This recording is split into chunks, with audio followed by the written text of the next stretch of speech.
인사드리겠습니다. 조병수 목사입니다. 이제 총장 선언 지가 2년 막 채 안 됐지만 2년 정도 들어가는데 학교가 우리 전국 장로연합회에 속해 있는 장로님들, 특히 우리 인천노에 속해 있는 장로님들이 늘 격려해 주시고 또 기도 많이 해 주셔서 우리 후임이신 정창균 총장님 지휘하에 큰 문제 없이 아주 잘 가고 있습니다. 정말 감사를 드리고 앞으로도 계속 학교에서 많이 도움 주시고 또 기도 많이 해주시기를 특별히 부탁을 드리겠습니다. 오늘 말씀드릴 내용은 제목은 신약교회 모습 이렇게 잡았는데요. 신약교회 모습. 오늘 제가 신약교회 모습이라는 제목으로 말씀드리는 것은 보통 장로님들이 전부터 알고 있던 내용하고는 많이 다른 내용을 말씀을 드리게 될 것입니다. 어쩌면은 처음 듣는 얘기일 수 있고 또 굉장히 생소한 이야기일 수 있는데 오늘 제가 드리는 이 말씀을 잘 이해하지 못하면 사실은 신약 시대 교회를 정확하게 알 수가 없습니다. 그래서 오늘 제목을 이렇게 잡았고 또 우리 이장로님께서 회장 장로님께서 전에 장로 연구원에서 이제 한번 제 강의를 들으시고는 인천노에 있는 장로들도 이거를 꼭 들으면 좋겠다고 1년 됐죠, 그죠? 한 1년 전에 벌써 예약을 해가지고 제가 다른 데 도망도 못 가고 딱 이렇게 잡혀왔습니다. 굉장히 부지런하게 약속을 해주셨고요. 또 여러 차례 중간에 점검하는 전화, 또 점검하는 메시지하고는 한 주일 남겨놓고 바로 다음 주일입니다. 어제 또 문자 와가지고 드디어 내일입니다. 그래서 얼마나 철저하게 준비를 하시는 것을 다시 한번 제가 보면서 교회 일을 이렇게 철저하게 잘 준비해서 하면 절대로 실수가 없겠다 하는 그런 생각을 가지게 됐습니다. 대략 한 1시간 정도 제가 1시간 좀 넘게 강의 드리고 그리고 이제 강의 들으시면 혹 질문할 게 생길 수 있습니다. 그러면 이제 질문을 좀 받아서 제가 그 질문에 대하여 대답하고 해서 한 80분 정도 토탈 정도 제가 말씀을 드리도록 하겠습니다. 일단 자료를 드렸기 때문에 자료를 참조하시면 되겠고요. 거의 모든 그 글의 내용은 다 완벽하게 다 드렸습니다. 그래서 프린트도 굉장히 크게 이렇게 잘 해주셔서 돋보기 안 보고도 볼 정도로 이렇게 해주셨네요. 예. 먼저 우리가 신약성경을 읽어보면 가끔 누구의 집에 있는 교회 이런 표현이 나옵니다. 누구의 집에 있는 교회. 로마서가 끝날 부분에도 보면 로마서 끝나면서 누구의 집에 있는 교회 이런 얘기가 나오는데 그 이름은 때때로는 스테바나 또 나오고 또 베베라는 여성도 나오고 뭐 이런 여성들이 나옵니다. 누구의 집에 있는 교회에 문안하라 이렇게 나옵니다. 누구의 집에 있는 교회.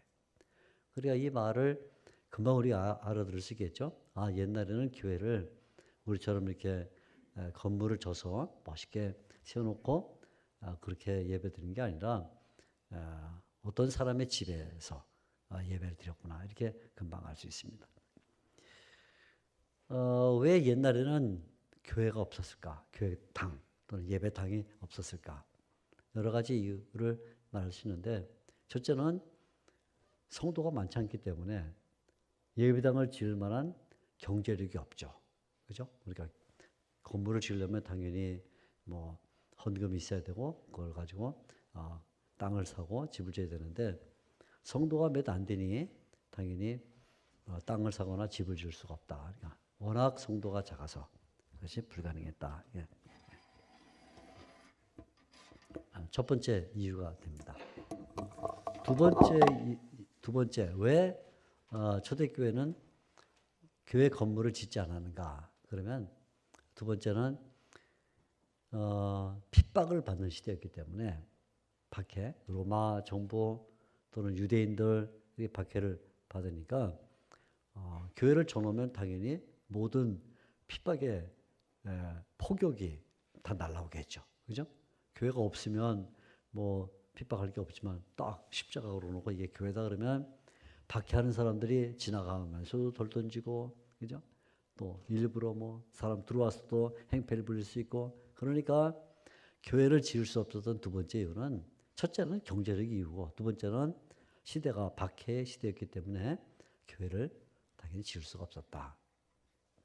세 번째 이유가 있습니다. 세 번째 이유는 왜 초대교회가 교회를 짓지 않았냐 그러면 초대교회가 가지고 있던 어떤 신학 때문입니다. 신학이란 말은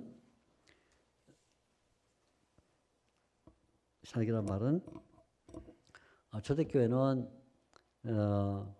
예수님이 가르쳐준 그 이상 또는 사도들이 보여줬던 그 이상 가운데 하나가 어디든지 가서 복음을 전하는 거죠. 땅끝까지 이르러 내 증인이 되라 이렇게 말씀을 하셨는데, 교회를 져놓고 교회에 모이면 자꾸 모이려고만 하고, 그죠?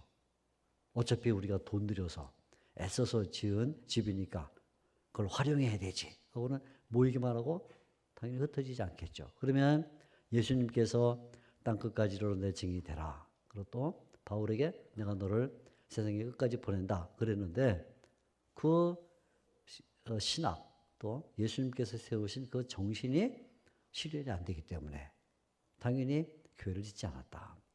세 번째. 네 번째는 또 하나 중요한 게 있는데, 그건 뭐냐면 모든 기독교인들은 진정한 교회는 하늘에 있다 이렇게 믿었어요. 그죠? 지금도 우리가 그렇게 믿죠?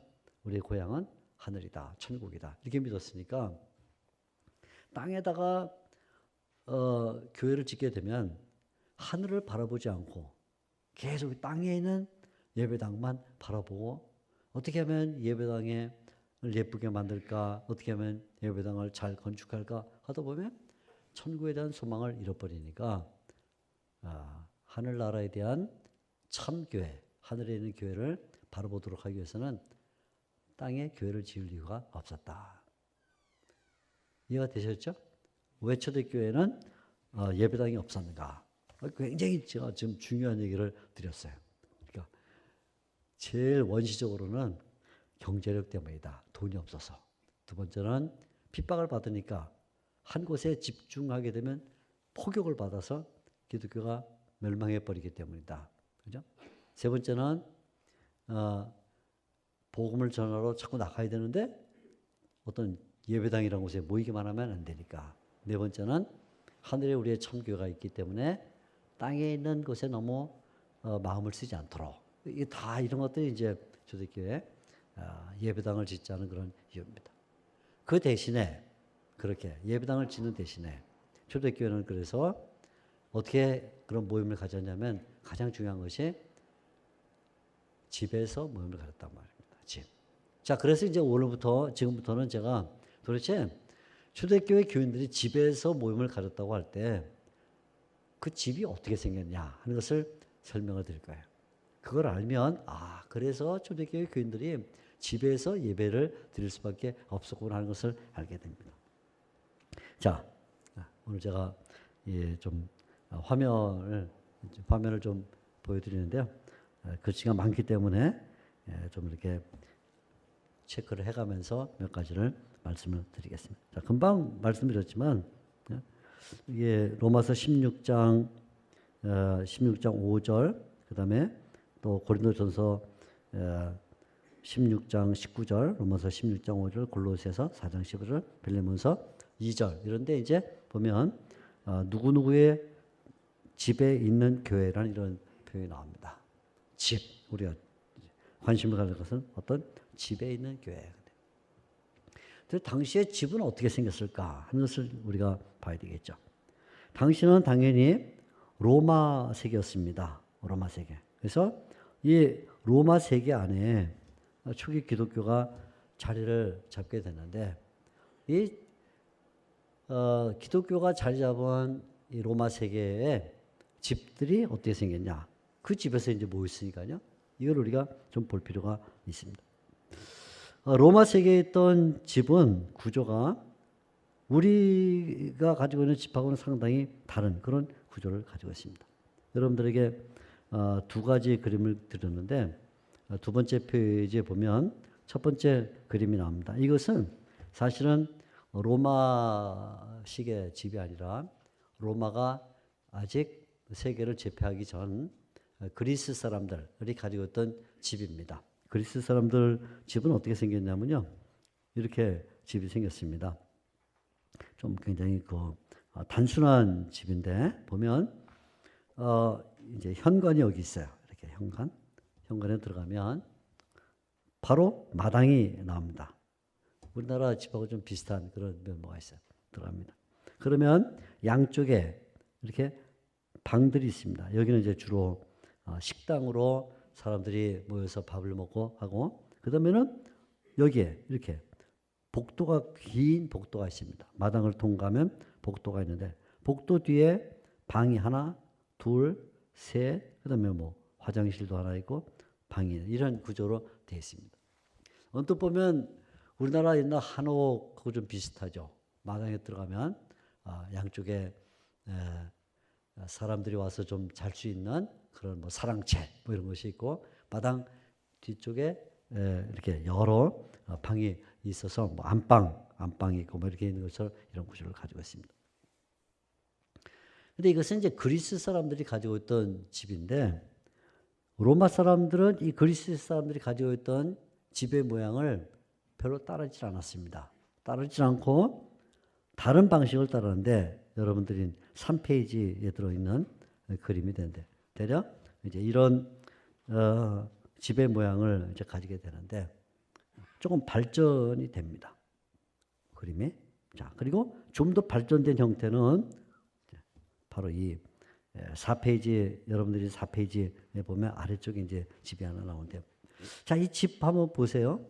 이게 이제 우리가 초기 기독교 신자들이 하나님을 어느 집에서 예배했다 할 때 주로 이제 이런 집을 사용했을 가능성이 높은 이런 집입니다. 거의 무슨 하나의 성처럼 생겼죠, 그죠? 아주 사방이 단단하게 벽으로 쌓여져 있고, 그리고는 지붕이 아주 멋있는 지붕이 이렇게 벽으로 사방이 이렇게 쌓여 있습니다. 아주 단단하게. 도둑이 들어오기 참 어려운 그런 구조겠죠, 그죠? 그러는 위에는 멋있는 이런 지붕을 이렇게 가지고 있습니다. 자, 여기 보면 지붕 한 가운데 구멍이 이렇게 뚫어져 있습니다. 네모난 구멍이 뚫어져 있는데, 그리고 이 뒤쪽에는 이렇게 정원이 있어서 나무들이 자라는 이런 방식의 집입니다. 대문은 어디 있냐면, 대문은 여기가 대문입니다. 이렇게 대문 이렇게 들어가 대문 이런 구조입니다. 이걸 평면도로 보면 어떻게 생겼냐면 이렇게 생겼어요. 평면도 바로 옆에 있는 그림인데, 자, 아까 위에서 구멍이 떨어져 있다 그랬는데, 구멍 위로 뭘 하냐면 그 구멍 아래에는 연못이 있습니다. 작은 연못. 그래서 비가 내리면 그 빗물을 받아서 자동적으로 여기 이 가운데 있는 이 연못에 물이 들어옵니다. 여기 빗물이 차요. 빗물이. 그럼 이 빗물을 가지고 야채를 기르기도 하고, 채소 아니면 또 물을 걸러서 식수를 쓰기도 하고, 빨래를 하기도 하고, 또 하수물 버리기도 하고 이런 물을 넣습니다. 그래서 빗물을 받아요. 항상 이렇게 위에 구멍이 이렇게 떨어져 있습니다.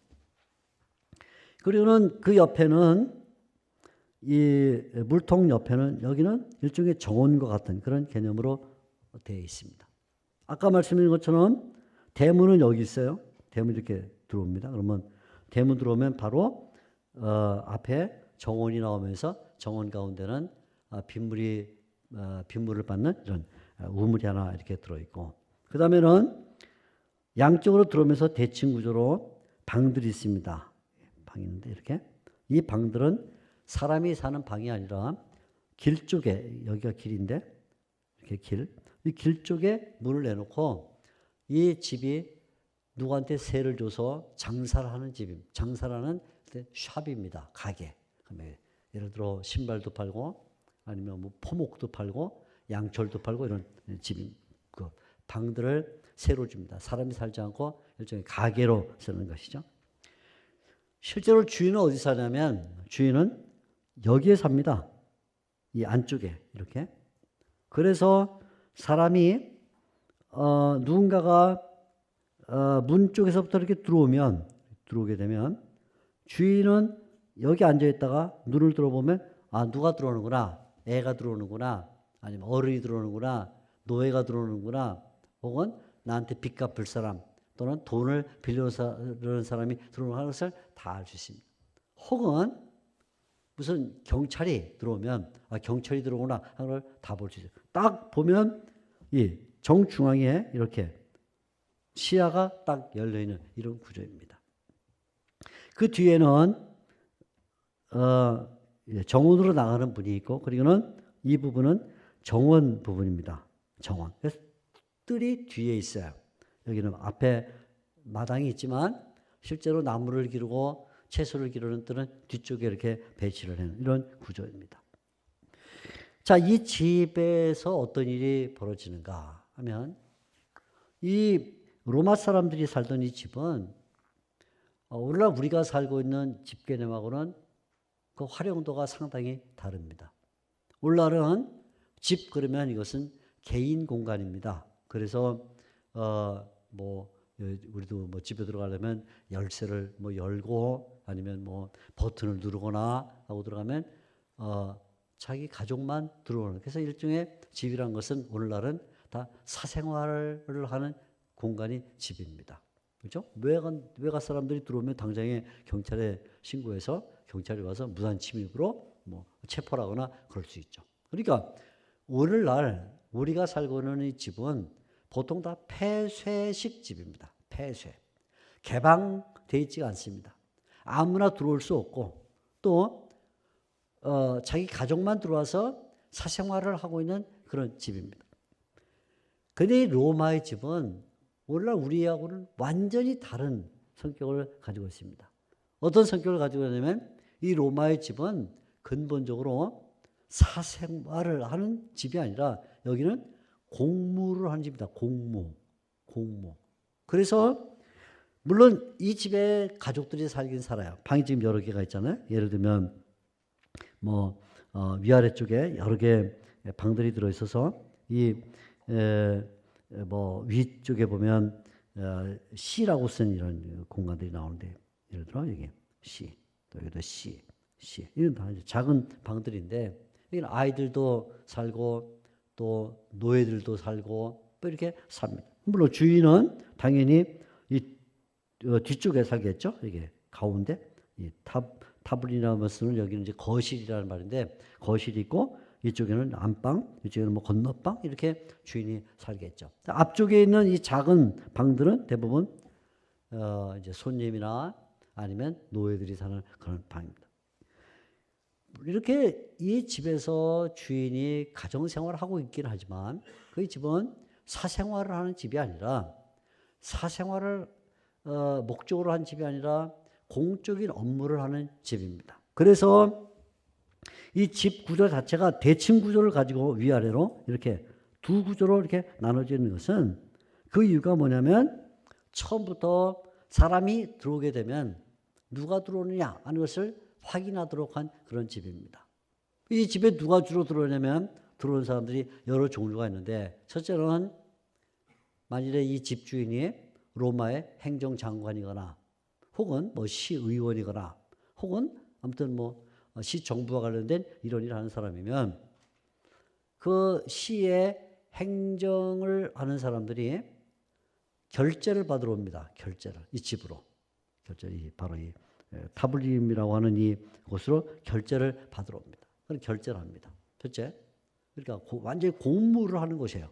이렇게 어떤 또 다른 건물이 있어서 거기에 나가서 일하는 게 아니라 사람들이 찾아오면 여기서 일을 합니다. 첫째는 그런 일을 한다. 둘째는 예를 들어 소장농이나 아니면 장사를 하는 사람이 재정이 부족해서 재정을 빌려야 되겠다 하면 그런 사람들이 경제적인 이유 때문에 찾아옵니다. 그러면 이 집에 찾아와서 돈을 빌려주기도 하고 돈을 빌렸던 돈을 갚기도 하고 그래서 채무각서를 써서 채무각서를 주기도 하고 돈을 다 갚으면 채무각서를 다시 소각하기도 하는 그런 역할을 이곳에서 합니다. 세 번째는 이곳은 노예들이 살면서 노예들이 주인을 위해서 일할 때 주인이 감독을 하는 그런 역할을 합니다. 그러니까 자, 이 집은 그냥 단순한 집이 아니라 사생활하는 집이 아니라 이 집은 공무를 하는 집이다. 그러니까 수도 없이 많은 사람들이 들어갔다 나왔다 들어갔다 나왔다 하는 것이죠. 자, 금방 우리 다시 이 평면도가 아니라 입체도를 보면 이제 이렇게 생긴 집에 위에 금방 말씀드린 것처럼 비가 내리면 이렇게 비가 내리겠죠. 비가 내리면 이 빗물이 안으로 떨어져서 아까 그 연못에 보이게 되면 아까 말한 이 입구로 수없이 많은 사람들이 들락거립니다. 양쪽에는 상점이 있어요. 상점이 들락거리면 어떤 때는 행정을 하러 온 사람, 어떤 때는 경제적인 문제로 해결을 받으러 온 사람, 어떤 때는 노비와 같은 사람들이 일을 처리하기 위해서 업무를 위해서 오는 사람, 수없이 사람들이 들락거리면서 이 집에서 공부를 처리합니다. 그래서 로마의 누구누구의 집에 있는 교회 할 때 그 집은 이렇게 많은 사람들이 들락거리는 집이었다. 두 번째는 이 집은 단순히 사람들이 그냥 이렇게 와서 일만 처리하는 집이 아니라 이 집은 저녁 시간이 되면 연회를 하는 집입니다. 연회.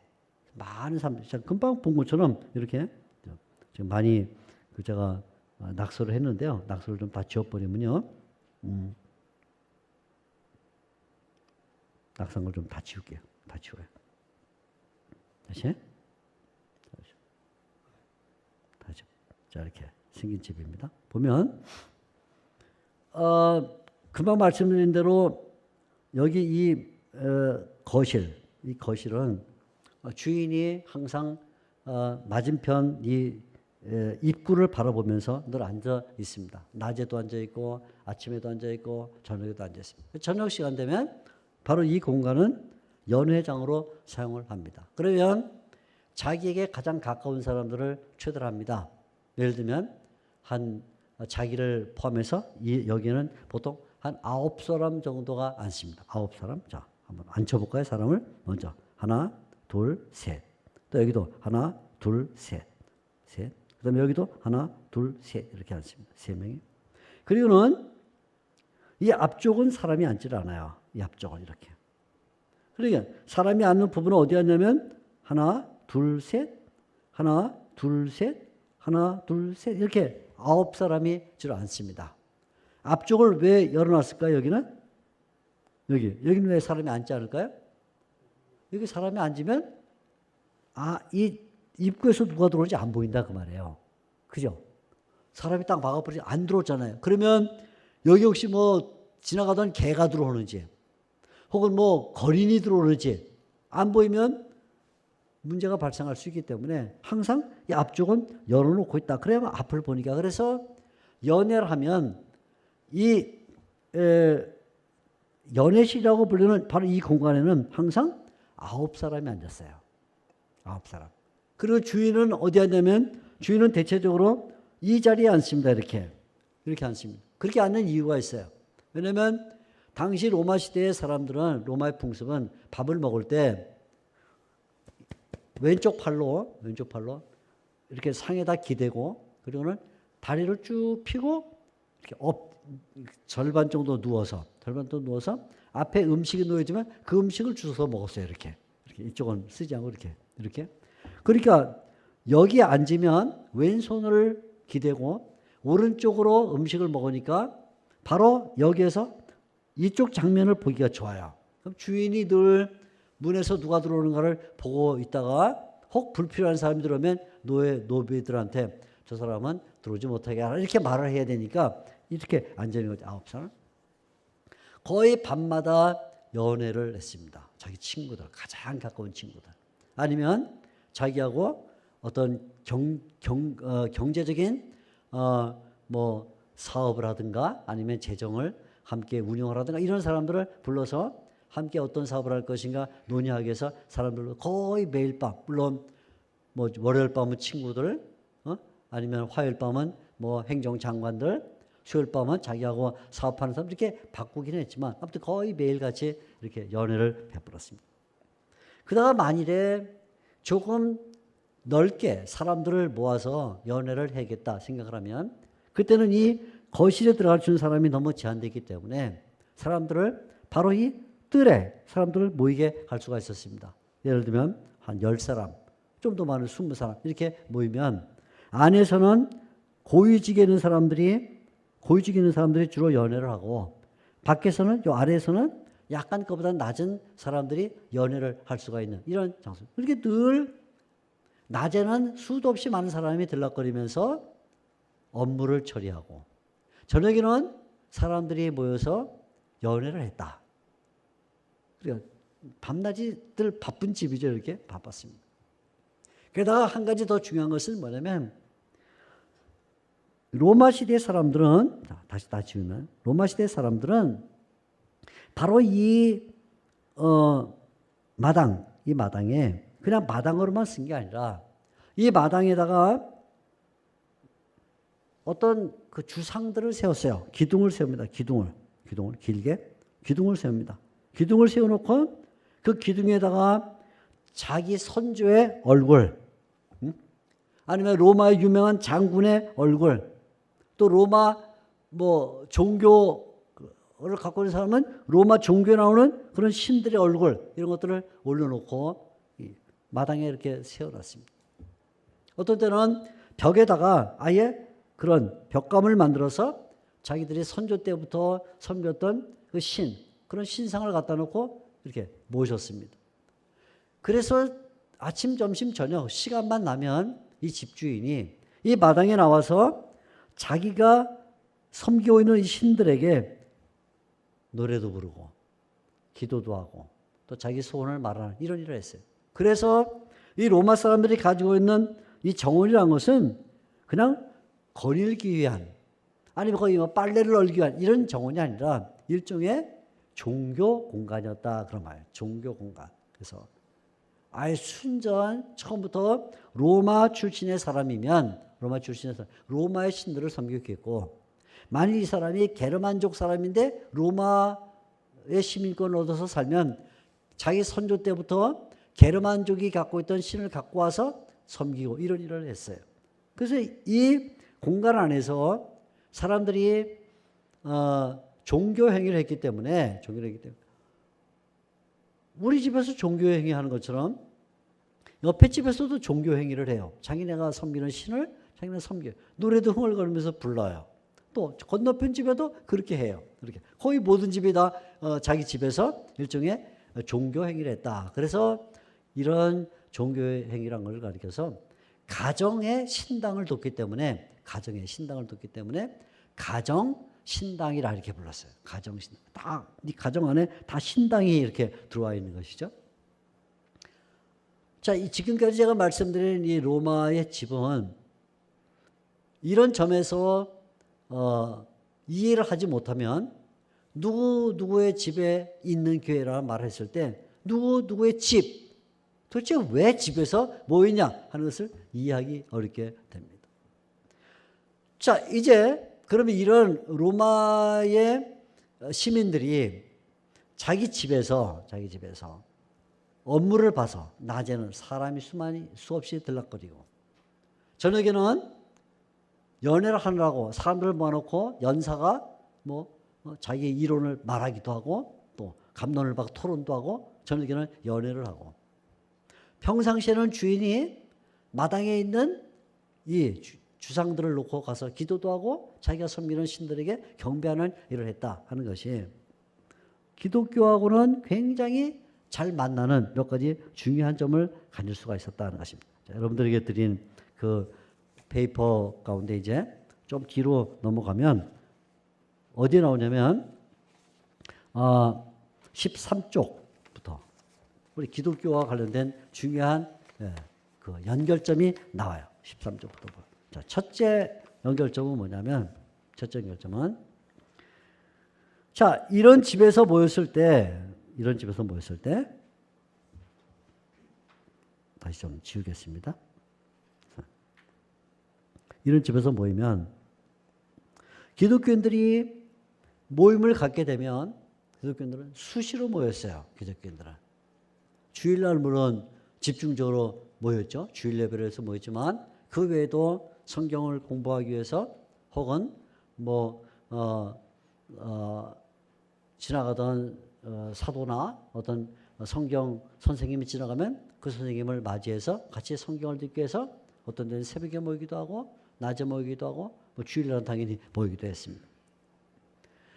만일에 당시에 로마의 집이 낮에 사람들이 수도 없이 들락거리는 집이 아니라 오늘날 우리 집처럼, 저희 집처럼 아침에 저하고 누가 이렇게 나가면 하루 종일 아무도 없다가 저녁 되면 비로소 퇴근해갖고 가족 식구 두세 사람 들어오면 끝나는 이런 집이라면 거기에 만일에 우리가 교회를 세운다. 그래서 성도들이 낮에 들락거리고 아침에 들어오고 오후에도 계속 온다 그러면 사람들의 이목이 얼마나 집중이 되겠어요. 그죠? 그러면 정말 수상한 모임을 가지고 있네. 이상하네 하고는 당장의 이웃 사람들이 무슨 일을 하고 있는가 하고 의심의 눈초리를 받겠고 그러다가 만일 그 의심이 짙어지면 경찰에 신고해서 우리 이웃집에 사람들이 수도 없이 들락거리는데 뭔가 좀 확인해 주십시오. 그렇게 됐을 거예요. 그런데 다행히도 당시 로마의 집은 낮에는 업무를 위해서 행정을 위하거나 아니면 재정 문제거나 아니면 노예들이거나 다양한 사람들이 아침 내내 점심 내내 저녁 내내 계속 들락거리기 때문에 기독교 신자가 가지고 있는 집에 성도들이 아침에 모이기 위해서 오거나 점심에 모이기 위해서 오거나 저녁에 모이기 위해서 왔을 때 주위의 사람들이 의심할 이유가 없었다.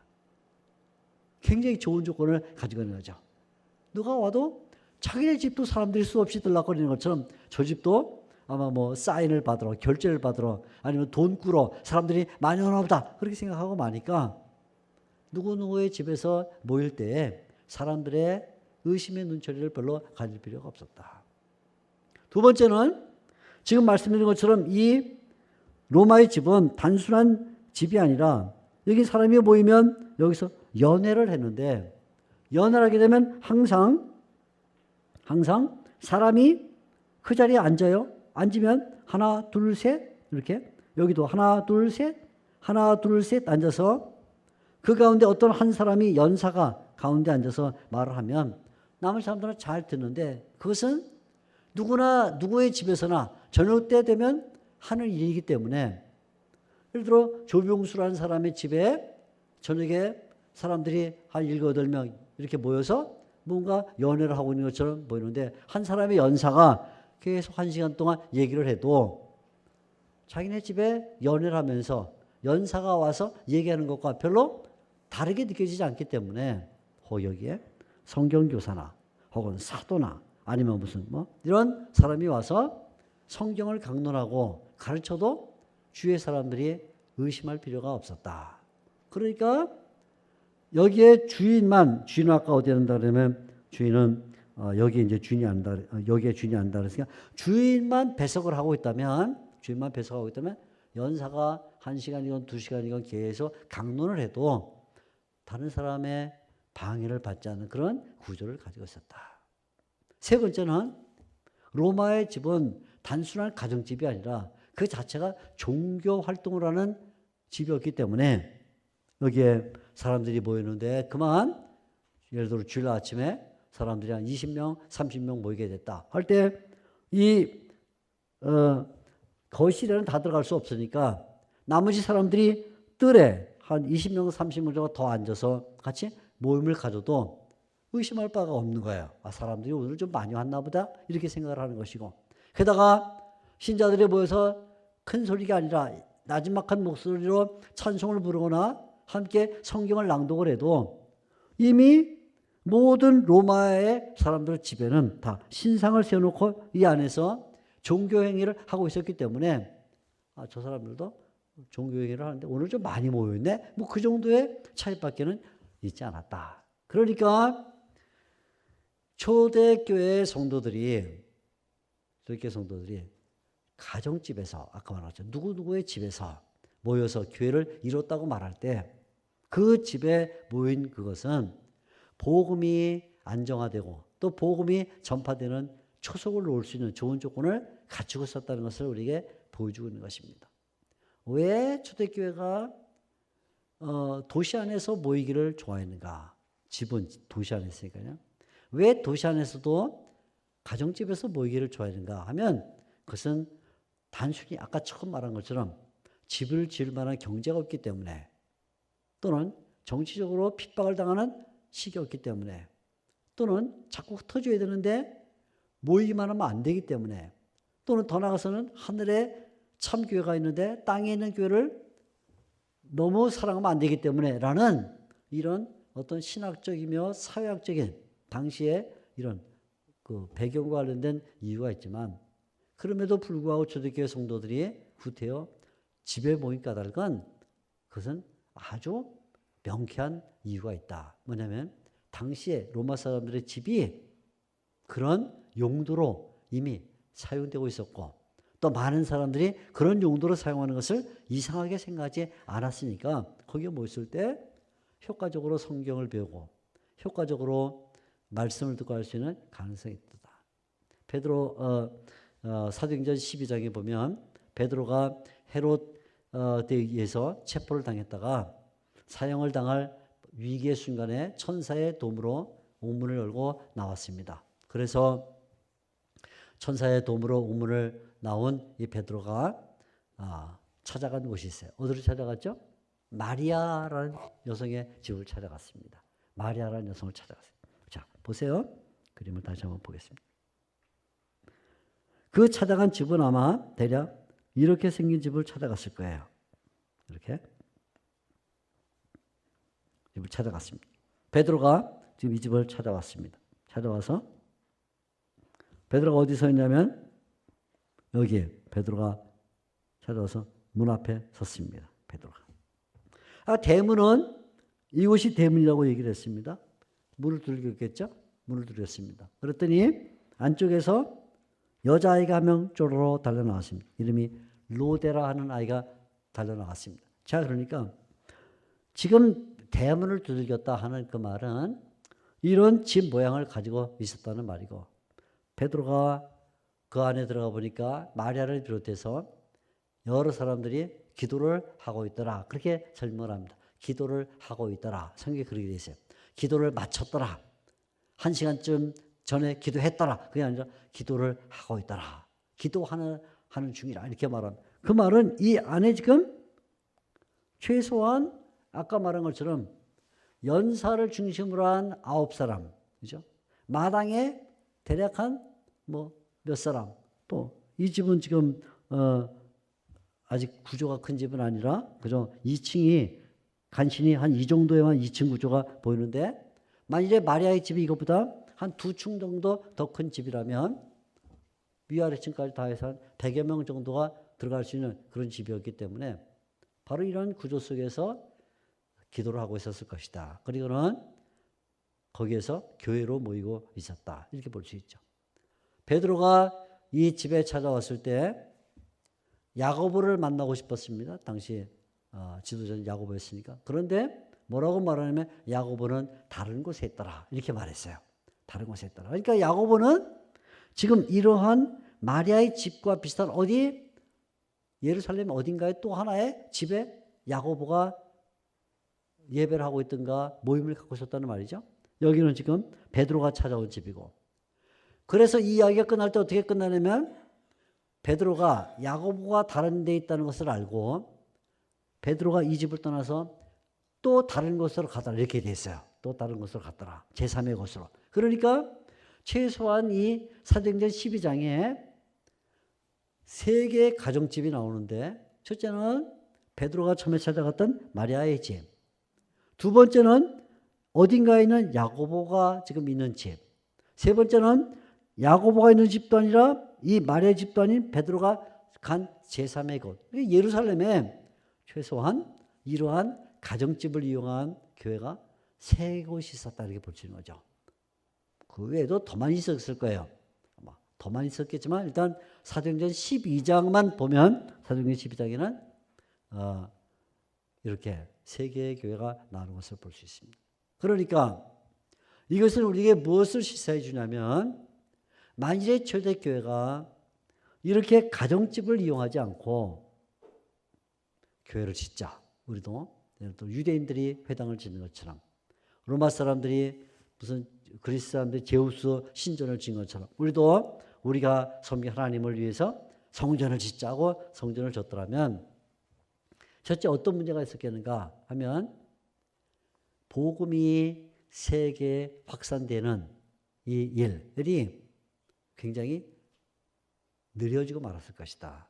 왜냐하면 교회를 짓지 않고 그 가지고 있는 작은 재정이긴 하지만 그것을 전적으로 복음 전도하는 데 썼기 때문에 복음이 널리 전파될 수 있는 가능성을 얻었다 하는 것이죠. 첫째, 그러니까 복음이 힘있게 전파된 이유 가운데 하나는 무엇인가 땅에다가 투자를 하지 않았다. 복음을 전하려면 투자했다 하는 것이 굉장히 중요한 이유가 되는 거예요. 첫째. 두 번째는 만일에 기독교 교회가 교회를 짓는데 힘을 썼더라면 아마 기독교 교회는 그렇게 빨리 부흥하지 않았을 것이다. 이유는 간단하죠. 박해가 집중 포격을 받음으로 말미암아 교회와 그리고 성도와 또 말씀을 가르치는 사역자들이 체포를 당하고 혹은 핍박을 당함으로 말미암아 하나님의 복음이 전파되는 그 길이 그만 막히고 말았을 것이다. 그런데 그냥 가정집을 이용했기 때문에 만일에 마리아의 집이 경찰에게 수색을 당하면 이 마리아의 집이 만일에 경찰에 의해서 수색을 당하게 됐다. 그러면 이 마리아의 집을 포기하고 가정집은 또 있으니까 다른 가정집으로 가면 되는 거예요.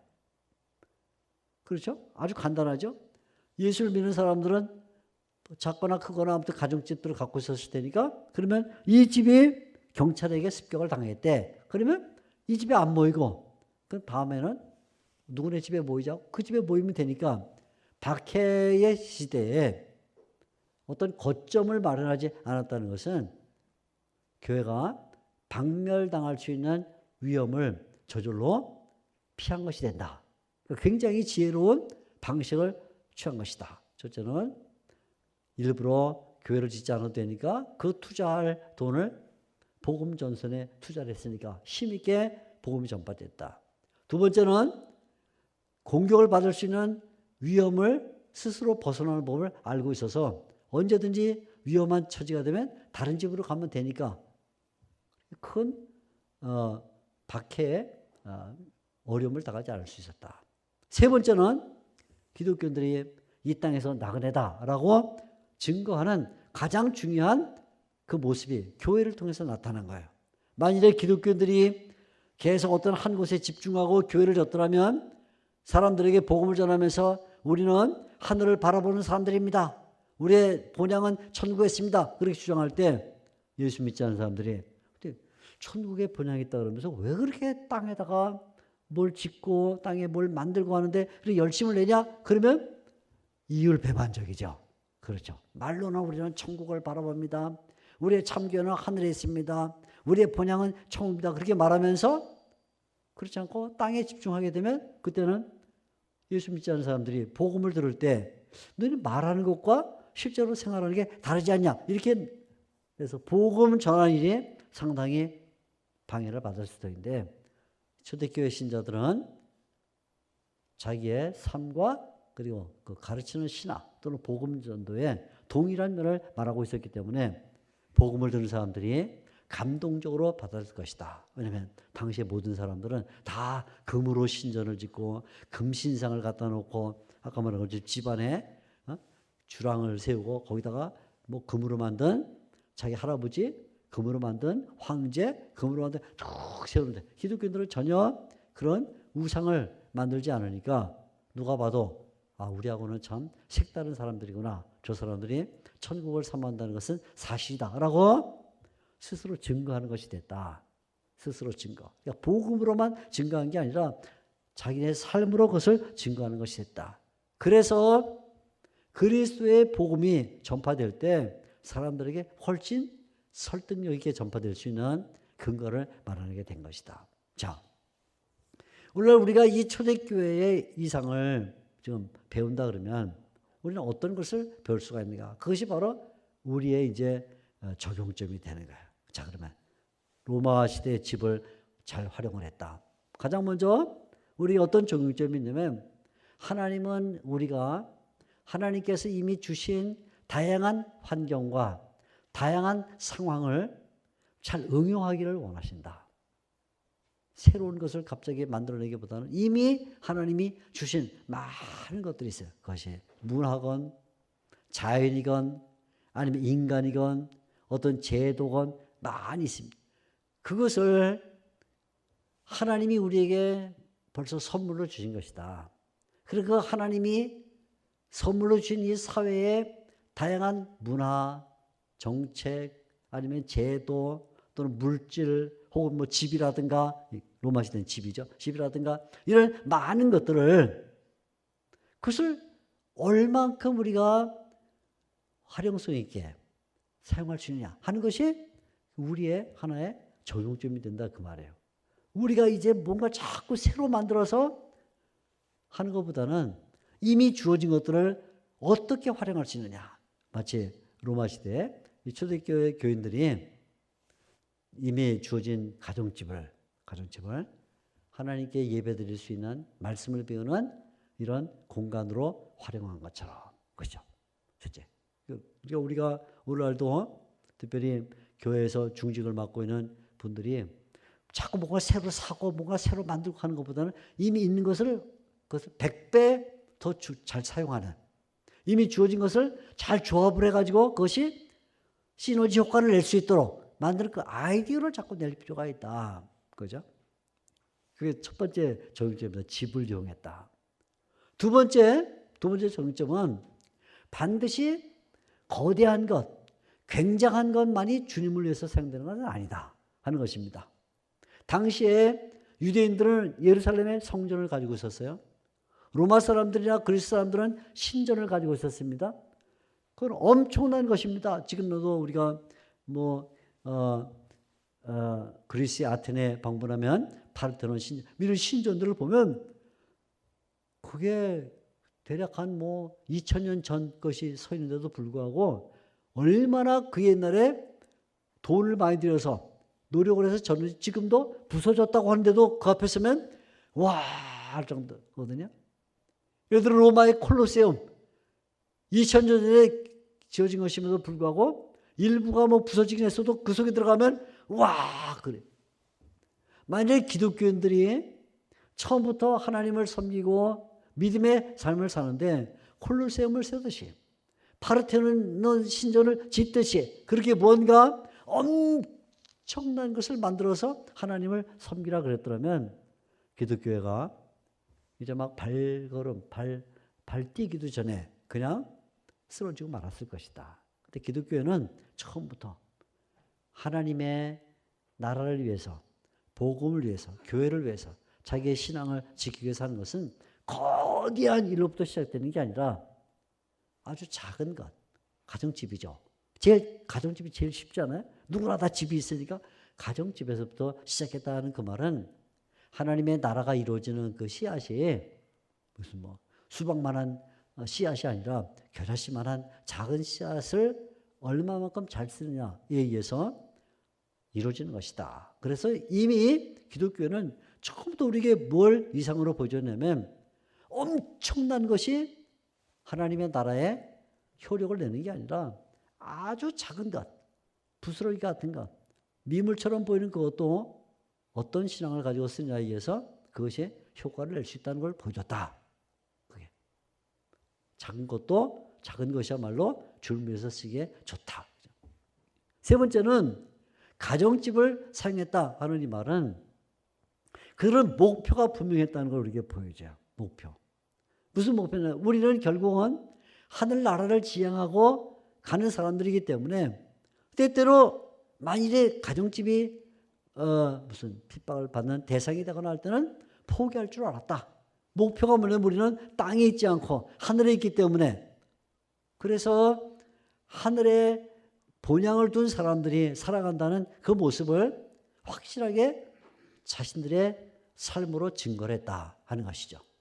그러니까 믿음이라는 것이 단순히 성경을 배우고 찬송을 불러서만 가는 게 아니라 의식 속에 우리는 어떤 환경, 어떤 자리, 어떤 사람을 만나건 어떤 사회에 있건 간에 우리의 최종적인 목적은, 우리가 정말 바라봐야 될 것은, 그것은 하늘에 있다라는 의식이 강하게 들어있었기 때문에 아까 말한 것처럼 이미 기존하고 있는 것, 또 작은 것, 그것도 얼마든지 하나님의 나라를 위해서 활용할 수 있다, 그렇게 생각을 한 것이죠. 네 번째는 그와 더불어 중요한 것은 이들은 모든 것이 다 복음 전도의 수단이라고 생각을 했어요. 복음 전도. 그러니까 자신들이 가정집에 모여서 신앙생활하는 이것이 사람들에게 복음을 풀어주는 아주 좋은 방식이라 이렇게 믿었어요. 사람들을 만나서 예수님이 그리스도신데 왜 그리스도시냐면 이래서 그리스도시고 저래서 어쩌고 이렇게 설명하기 전에, 그죠? 우리가 복음을 전한다 그러면 벌써 뭔가 전도지를 갖고 나가서 사람 앉혀놓고 설명을 해야만 전도라고 생각해요. 그게 아니라 이 사람들은 자기네가 살고 있는 그 삶의 방식 그 자체가 하나님의 복음을 전하는 길이라 생각을 했기 때문에 가정집을 충실하게 이용할 수 있었다. 여러분이 고린도전서 11장을 읽어보게 되면 놀라운 사실을 발견하게 되는데 그런 내용이 나와요. 기독교인들이 집회를 하고 있습니다. 모임을 가졌습니다. 아까 말한 것처럼 지금 이 공간에서 기독교인들이 모임을 가졌다 그 말이에요. 그런데 자, 기독교인들이 모여서 지금 여기 모여서 종교 활동을 하고 있습니다. 옆집 사람들 자기네도 거기서 종교 활동을 하고 있는데, 고린도전서에서 말하는 것입니다. 하고 있는데 보니까 바로 이 기독교인들이 모인 여기에서 찬송 소리도 들리고 기도 소리 들려요. 그래서 우리하고 좀 다르네. 노래 부르는 방식이 좀 다르고 좀 뭔가 기도하는 게 좀 다르네 해서 어떤 이웃 사람이 거기를 구경하러 왔어요. 구경하러 왔습니다. 자, 문은 항상 열려 있다 그랬습니다. 문이 항상 열려 있으니까 어떤 이웃 사람이 들어와 봤어요. 도대체 뭘 하고 있지? 하고 들어와 봤습니다. 들어왔습니다. 이웃 사람이 들어와 보니까 이 안에 기독교인들이 찬송을 부르고 기도를 하고 있는데 자기네들하고는 달라요. 그럴 때 만일에 이 기독교인들이 여기에서 다른 사람들이 알아듣지 못하는 말로 기도를 한다. 고린도전서에 방언을 하고 있다 하고 말할 때 이 사람들이 들어와서 보니까 방언을 뭐라고 막 하는데 성도들이 무슨 말인지 모르면 뭐라고 말하겠냐? 저 사람들이 미쳤네? 그러지 않겠냐? 그런데 이 안에 들어와 봤더니 이 연회석에 어떤 수염이 막 있는 웬 연사가 똑 서서 이야기를 하는데 들어보니까 아주 조리 있게 자기가 들어보지 못한 이야기를 해주는 것을 들을 때, 야, 여기는 하나님이 살아계시다 하지 않겠느냐? 바울이 고린도전서에서 그렇게 말했어요. 지금 이 상황을 보여주는 거예요. 기독교인들이 모여서 찬송을 부르고 기도하고 뭔가 종교 행위를 하고 있을 때 기독교인들이 하는 그 모습이 세상 사람들이 볼 때 너무 엉뚱한 것이면 에이, 저 사람 미쳤어? 저 사람들하고는 상관하지 마라고 하겠고, 들어와 보니까 어떤 연사가 조리 있게 말하는데 이 사람도 들어오는데 벌써 아주 멋있는, 들어보지 못한 놀라운 얘기를 하고 있으면, 야, 이게 하나님이 이 사람들이 믿는 신이에요. 이 사람들이 믿는 신이 살아있구나 말하지 않겠냐. 그게 고린도전서 10장에 11장에 나오는 말씀입니다. 그러니까 가정집에 모인 이 사람들이 가정집에 모여서 행위를 했다는 것은 그 자체가 복음 전도의 방식이었다 그 말이에요. 만일에 기독교인들이 저 멀리 산속이나 아니면 무인도에 가서 혹은 뭐 동굴 속에 들어가서 예배를 드렸으면 사람들이 와 볼 수가 없죠. 누가 무인도까지 배 타고서 기독교인들 뭐 하나 가보자 뭐 체포를 하려면 모르지만 누가 오겠어요? 산속에 찔리고 나뭇가지에 칼 켜가면서 동굴 속에 있는데 우리도 가보자 누가 오겠어요? 그러면 현장 전도가 안 된다. 현장 실습이 안 된다고 말해요. 그런데 가정집에 모였기 때문에 이웃에 있는 사람들이 와 보고는 저 수염난 저 연사가 저 말하는 게 정말 굉장하구나. 나도 그걸 믿어야겠다라는 복음 전도의 접촉점이 됐다고 말이죠.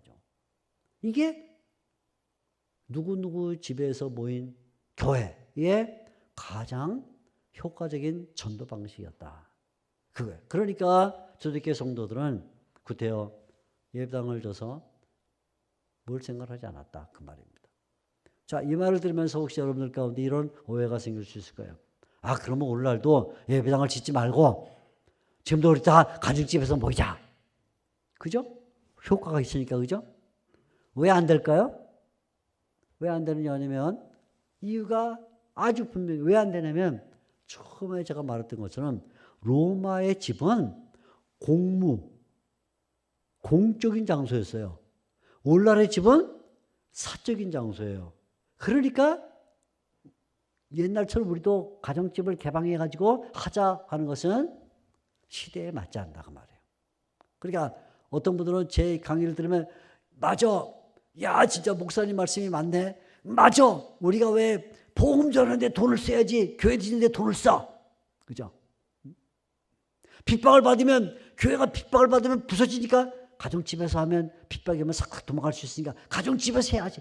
뭐 어떻게 이렇게 얘기를 해서 오해를 하는데 제가 말하는 것은 초대교회가 집에서 모일 수 있었던 좋은 조건은 로마의 집이었기 때문이라는 말씀이에요. 로마의 집. 왜? 그 집은 사적인 공간이 아니라 공적인 공간이어서 낮에도 수없이 많은 사람이 모이고 밤에도 수없이 많은 사람이 연애를 하고 그 집 자체가 이미 가정신당을 가지고 있는 종교 장소였기 때문에 가능했다. 오늘날은 그 방식을 쓸 수가 없는 거예요. 혹시 시골에 별장을 갖고 있는 사람이 우리 별장을 쓰지 그건 뭐 그럴 수 있어요. 그러나 도시에서 모든 도시에 있는 집들은 다 사적인 공간이기 때문에 초대교회 같은 방식을 쓸 수가 없다. 그래서 우리가 누구누구의 집에 있는 교회라는 말에서 얻어야 될 교훈은 집을 지금 개방해서 교회로 하자라는 교훈을 바로 얻으면 안 되고 무슨 교훈을 얻어야 된다? 아까 말했죠? 이미 있는 것을 잘 활용할 줄 아는 것. 작은 것을 유용하게 쓸 줄 아는 것. 그리고 늘 우리의 목적이 땅에 있지 않고 하늘에 있다는 것을 분명히 갖는 것. 그리고 마지막에 네 번째는 우리가 하는 모든 행동 그 자체가 벌써 전도를 위한 도구가 된다는 교훈을 얻어야 되는 것이지. 그러니까 이제 우리가 다 가정집을 교회로 만들자라는 교훈을 얻은 것은 시대착오가 된다. 그런 말입니다. 그러니까 제 강의를 들으면서 일단 오해를 해서는 안 될 것, 그것은 말씀드리고 그리고 우리가 본받아야 될 것 이렇게 말씀을 드리는 거예요. 오늘 제가 여러분들에게 초기 기독교가 어떻게 형성이 돼서 어떤 장소에서 예배를 드리며 기독교회가 시작되는 것을 말씀드림으로써 오늘날 우리가 가야 될 길들을 다시 한번 점검하는 그런 시간을 가져보았습니다. 네, 말씀 드려주셔서 감사합니다.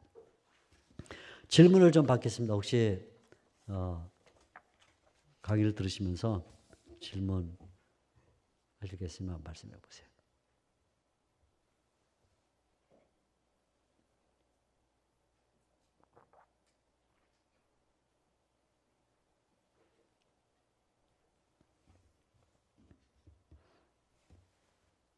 강의를 너무 잘해도 질문 안 하고 강의를 너무 못해도 질문 안 하고 봅니다. 둘 중에 하나겠죠?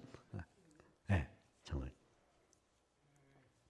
교회적으로 예배를 드리고 공적으로 하는 것도 중요하지만 오늘날은 가정적으로 뭐 이렇게 이제 모임을 해서 하는 것을 꺼려하고 있는 것 같아요. 점점.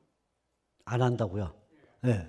네. 왜냐하면 개인주의가 있고 또 자기 가족을 내어드리고 공적으로 하는 것을 더 젊은 사람일수록 하는 것 같아요. 그러나 지금 말씀을 드리면서 그것도 매우 중요하다.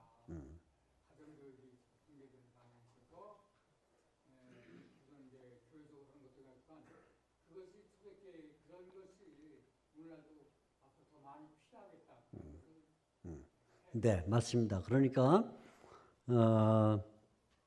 이제 가장 큰 그런 현상이 나타나는 자꾸 가정에서 안 모이고 또 가정교육이 무너지고 이런 그 현상이 나타나는 이유는 시대 정신, 무슨 뭐 점점점 부모를 공경하지 않는다, 어른에 대한 예의가 없다 이런 시대 정신도 문제지만 시대 정신은 뭐에 영향을 받냐면 그 시대에 나오는 물질에 의해서 영향을 받습니다. 물질.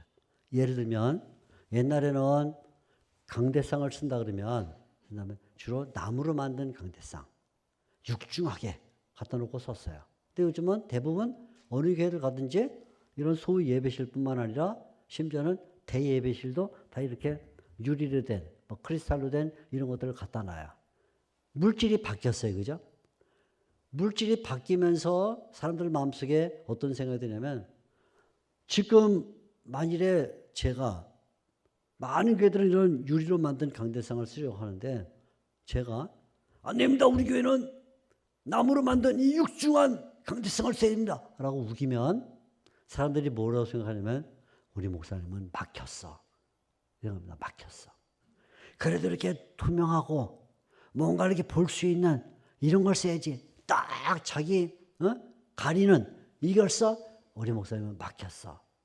라고 생각합니다. 그건 뭐냐면 물질을 보고 사람이 열렸다 닫혔다를 평가하는 거예요.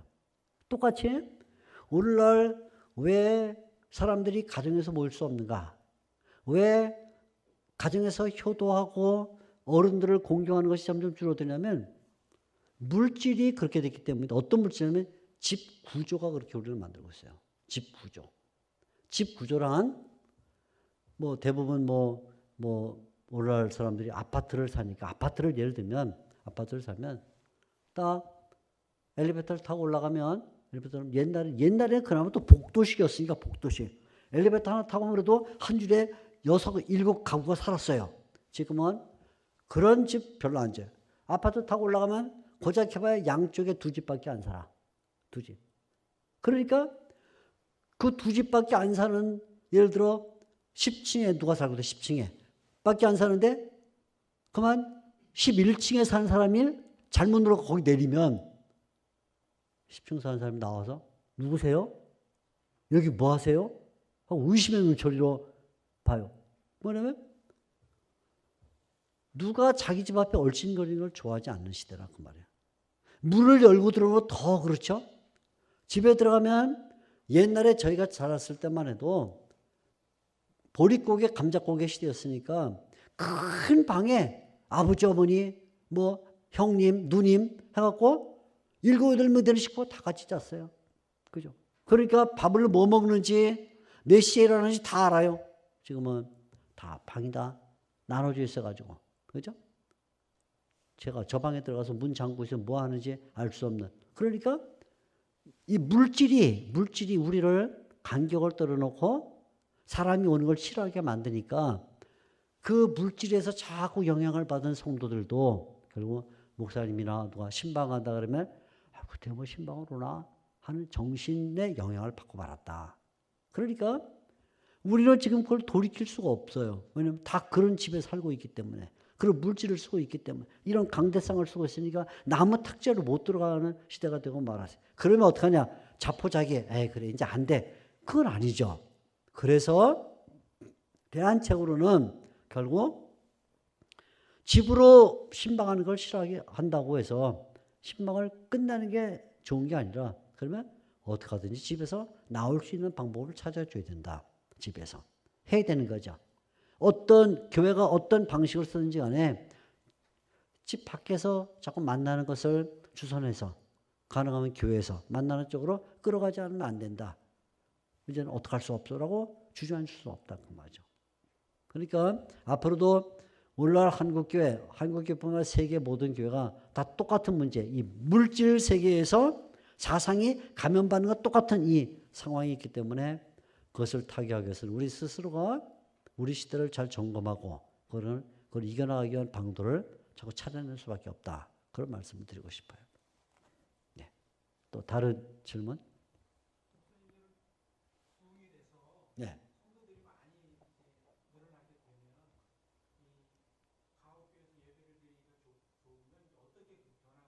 초대교회요.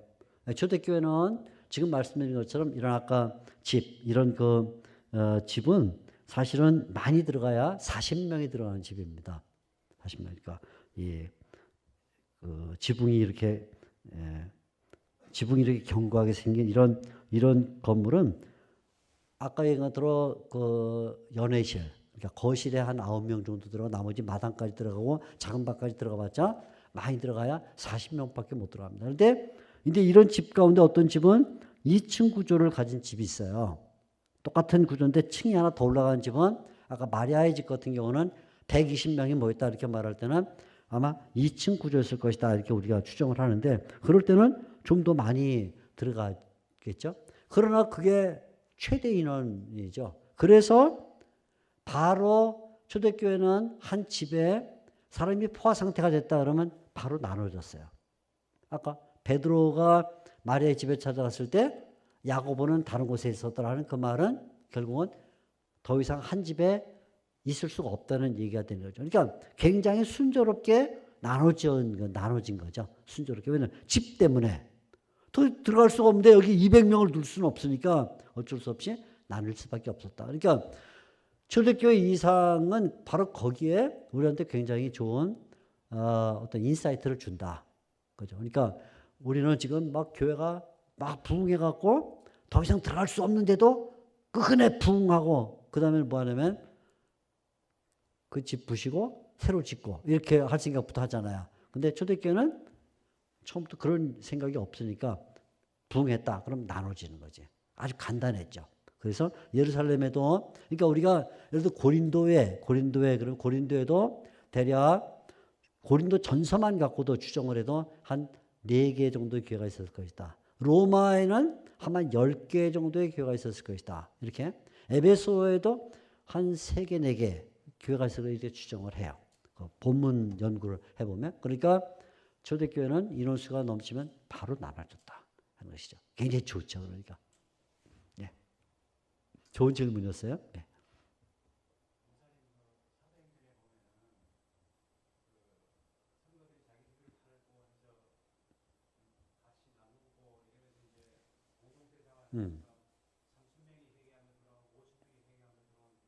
네. 네.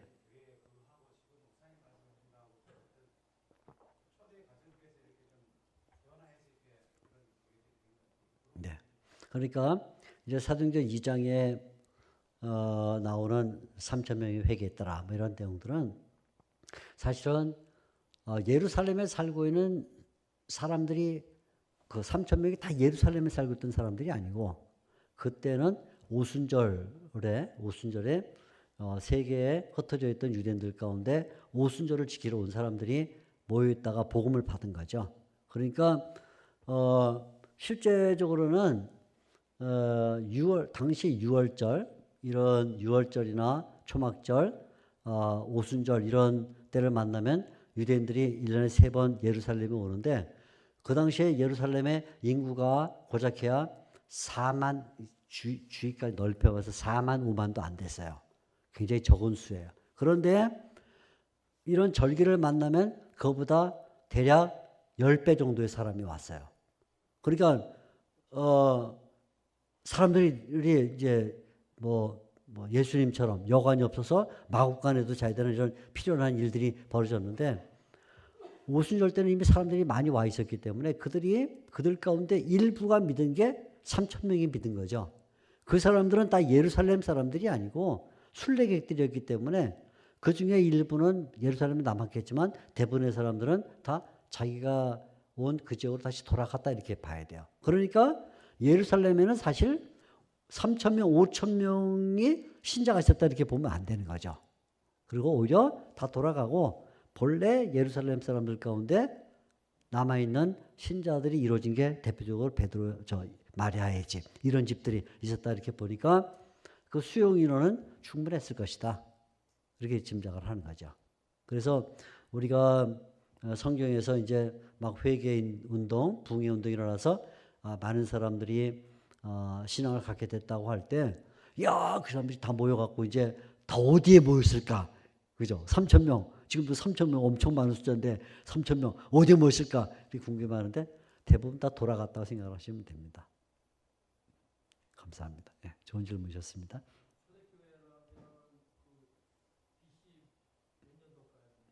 초대교회, 우리가 이제 초대교회라 그러면 사도시대까지를 보통 말해요.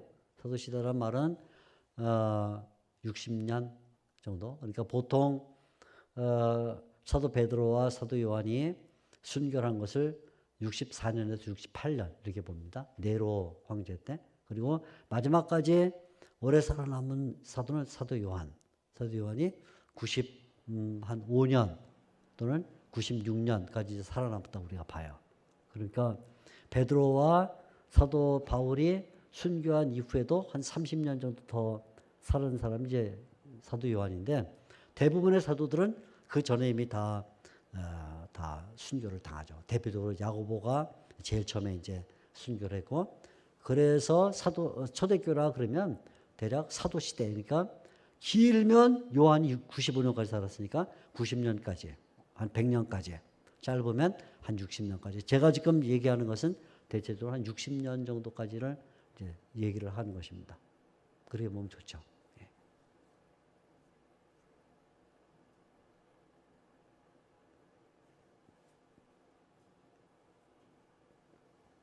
또 질문 있을까요?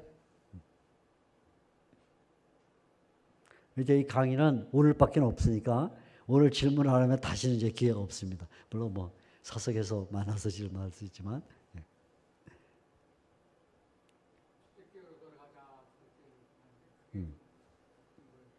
초대교회로 돌아가자. 초대교회로 돌아가자는 말은 다르게 말하면 신약 시대의 교회로 돌아가자라는 말입니다. 신약 시대의 교회.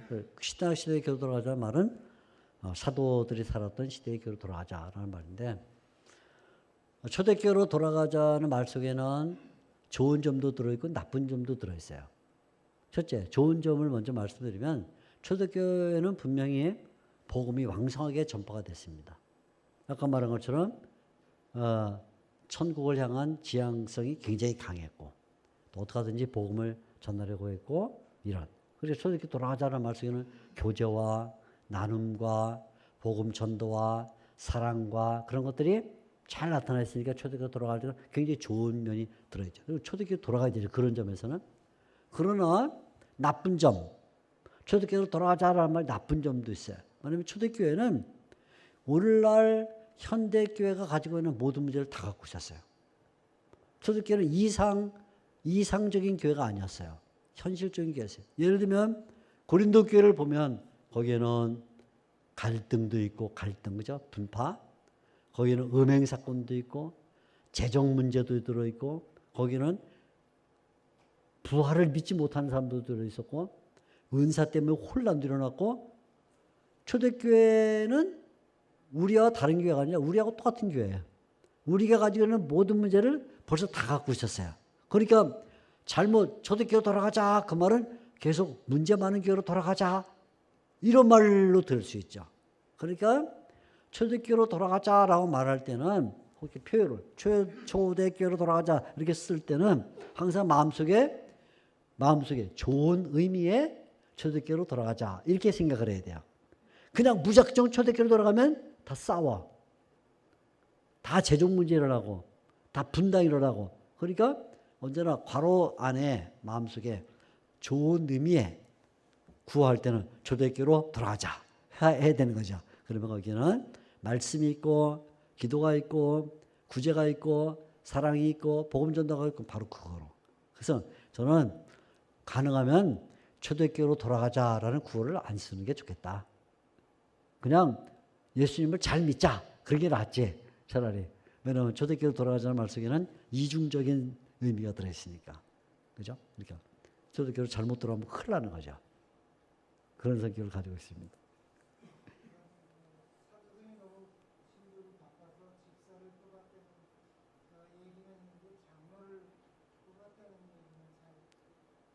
집사를 뽑았다는 얘기도 없습니다. 성경에는. 네, 그러니까 성경은 오늘날 우리가 가지고 있는 용어와 또 우리가 가지고 있는 단어들을 다 포함하고 있질 않아요. 무슨 말이냐면 지금 대표적으로 우리가 사도행전 6장에 보면 스데반 비롯한 7명의 일꾼들이 나오죠. 우리가 보통 스데반 집사님 또 뭐 스데반을 비롯한 7명의 집사님을 뽑았다 이렇게 말하지만 사실 사도행전 6장에는 집사라는 단어 한 번도 안 나와요. 그냥 뭘 뽑았냐면 스데반을 뽑았고 스데반 빌립을 뽑았고 맨 마지막에 니가노라는 사람을 뽑아서 7명을 뽑았을 뿐이니까 사실은 그 사람들이 집사였는지 장로였는지 목사였는지 사실 정확하지가 않아요. 단지 뭐냐면 교회가 어떤 필요성이 생겼고 뭐냐면 사도들만 갖고는 더 이상 교회가 유지될 수 없는 그런 필요성이 생겨서 그 사도들을 동역할 수 있는 사도들을 보충할 수 있는 사람들을 뽑은 거죠. 그 사람들이 목사일 수도 있고 장로일 수도 있고 집사일 수도 있다. 그러니까 어떤 분은 굉장히 이걸 잘못 이해해가지고 스데반이 7명의 집사 중에 한 명이었는데 스데반도 집사지만 설교를 했습니다. 그건 안 맞는 말이에요. 왜냐하면 스데반이 집사였다는 말 하나도 없으니까 목사일 수도 있고 장로일 수도 있고 집사일 수도 있어요. 그래서 그렇게 성경이 말하지 않는 부분을 너무 함부로 얘기를 하면 오해가 생긴다.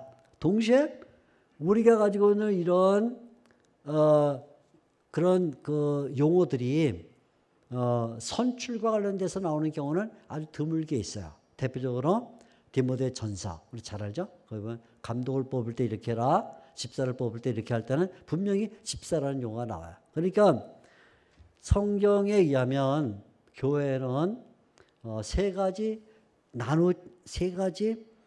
구분된 직분이 있다. 세 가지. 하나는 말씀을 전하는 직분. 하나는 교회에 이단이 들어오거나 또는 교회가 질서를 잡지 못하고 있을 때 그것을 바로 잡는 직분. 또 하나는 교회가 가난한 자들을 돕고 구제해야 되는 직분. 이렇게 나눠놨어요. 분명하게. 그래서 말씀을 전하는 직분과 교회를 살피는 직분, 교회 안과 교회 밖에 가난한 자들을 돌보는 직분이라는 직분을 나누는 것은 그것은 한 사람이 모든 일을 할 수가 없기 때문에 한 사람이 너무나 다양해서 그래서 아예 직분을 나눠놔서 여러 사람이 그 직분을 나눠서 해라. 그렇기 때문에 성경은 목회자와 장로 또 집사 이렇게 거명을 할 때 그에 대하여 높낮이를 말하지 않아요. 높낮이. 장로님은 집사님보다 높고 장로님이 열심히 일하면 목사가 되고 그런 높낮이가 없다. 왜냐하면 다 역할이 다르니까. 마치 오른손과 왼손이 오른손은 더 높고 계급이 왼손은 계급이 낮다 이렇게 말할 수 없는 것처럼 다 역할이 다르니까 저는 직분이 서로 역할이 다를 뿐이다. 단지 그 역할을 하는 데 있어서 어떤 직분은 좀 더 많이 회중 앞에서 해야 되는 직분이 있고 그죠? 어떤 직분은 좀 덜 회중 앞에 서는 직분이 있기 때문에 더 회중 앞에 서는 직분 말씀을 전하는 목사는 회중 앞에 더 많이 쓰잖아요. 그럴 때는 그를 잘 보호해야 될 필요가 있다. 왜냐하면 회중 앞에 서니까 더 많이 공격을 받을 수 있거든요. 그죠? 예를 들어 넥타이를 이렇게 나올 수도 있고 그죠? 그럴 때 회중 아래에 있는 사람은 넥타이를 이렇게 나와도 옆에 사람이나 보지 딴 사람 안 보니까 별로 문제가 안 생기지만 회중 앞에 서는 사람은 당장에 왜 옷 모양새가 저렇게 됐지? 왜 넥타이를 저렇게 맸지? 해서 공격을 받을 가능성이 높으니까 당연히 회중 앞에 더 많이 서는 직분을 잘 보호해야 될 필요가 있다. 그런 의미가 되는 거예요. 그게 차이일 뿐이죠. 높낮이의 차이가 아니고 높낮이 역할의 차이다. 그죠? 초대교회는 처음부터 이것을 잘 유지했다. 잘 유지했다.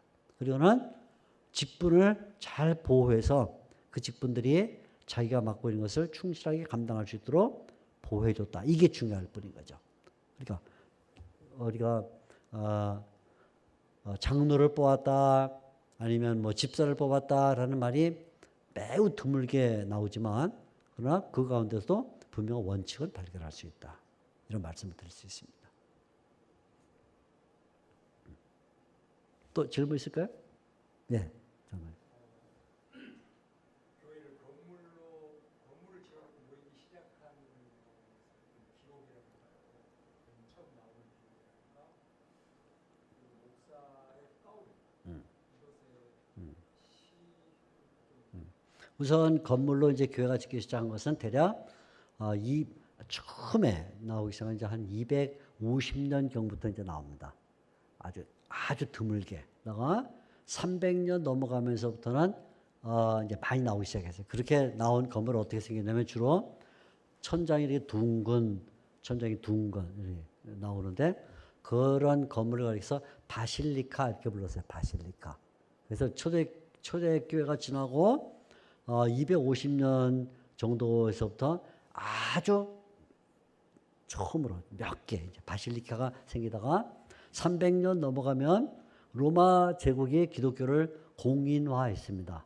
기독교를 국가 종교로 공인화하면서부터는 자유롭게 건물을 줄 수가 있어서 그 바실리카 양식이 이제 전 세계적으로 다 나요. 뭐 예를 들면 터키, 지금도 터키 지역이나 로마나 이런 데 다 있습니다. 예를 들어 그 유명한 그 화산에 의해서 가라앉은 폼페이라든가 이런 데 다 있습니다. 바실리카. 물론 뭐 지붕은 다 무너져 갖고 없지만 이제 다 있습니다. 그리고 터키의 아야소피아 같은 경우는 본래 그 건물의 처음 양식은 340년 전에 지어진 겁니다. 굉장히 오래된 거예요. 뭐 자꾸 보수해서 지금은 그렇게 되어 있지만 굉장히 그래 다 둥근 지방은 한 250년부터 시작이 되는데, 왕성하게 나오기 시작한 것은 한 320년 그쯤부터다 이렇게 보시면 되고요. 목사님들이 가운을 입은 것은 처음에는 가운을 입은 적이 없고요. 가운을 입어야 될 이유도 없고요. 가운을 만들 돈도 없고, 가운 갖고 다닐 여행 가방도 없고, 가운이라는 것을 만들어야 될 필요가 없었는데, 대체적으로 언제부터 가운이 시작됐냐면 중세교회가 시작하면서 특별히 카톨릭교회는 사제와 신자를 구분하기를 원했어요.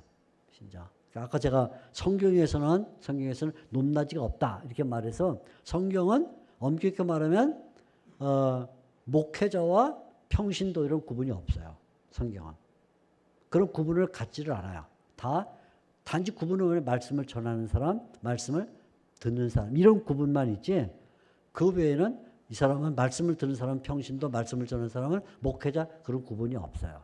그런데 중세교회가 들어서면서부터는 교황권이 강화되고 교권을 높여야 되고 신부가 사제의 권리를 높여야 되니까 일반 신자와 구별되는 모습을 가져야 되기 때문에 의상을 바꾸기 시작을 한 것이죠.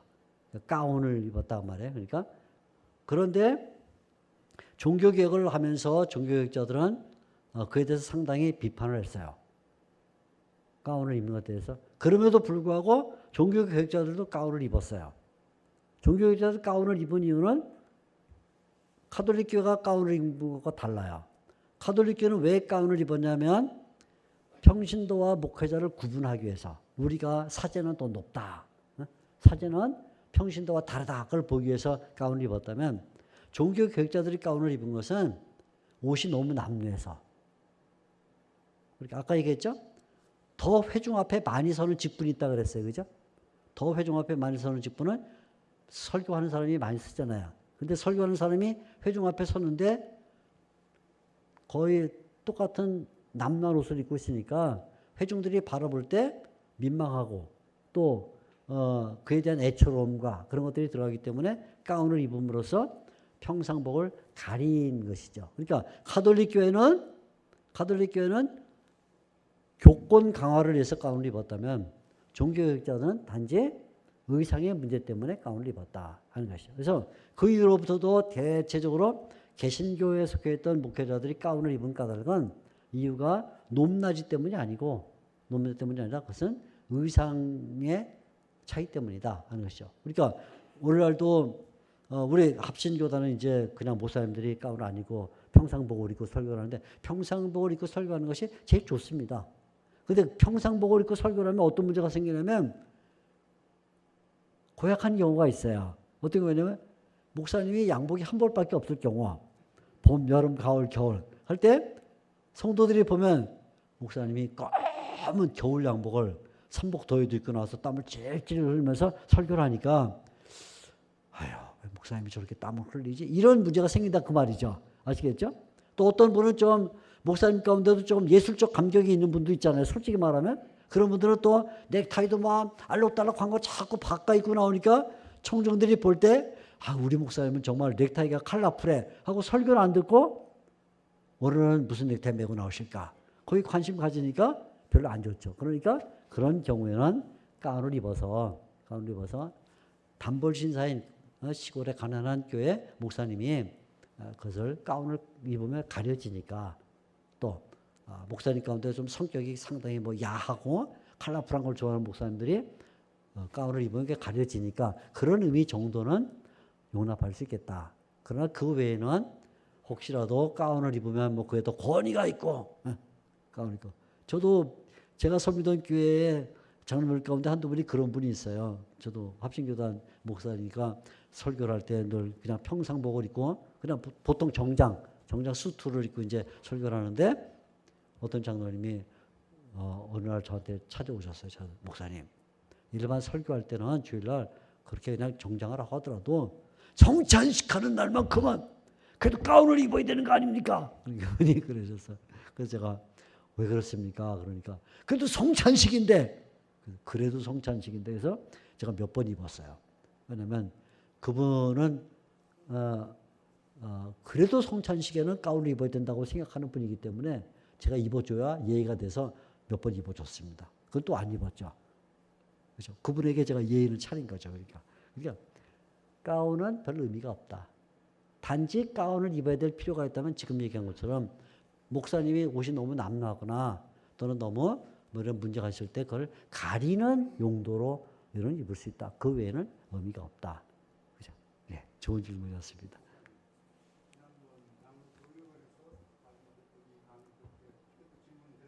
네네. 네. 네네네. 듣게. 네.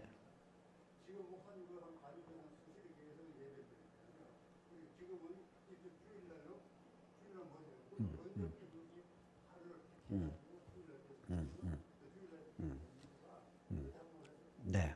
네. 그때도 우리 장로님이 그 질문에서 제가 참 좋은 질문이었다고 칭찬했습니다. 오늘 다시 한번 칭찬.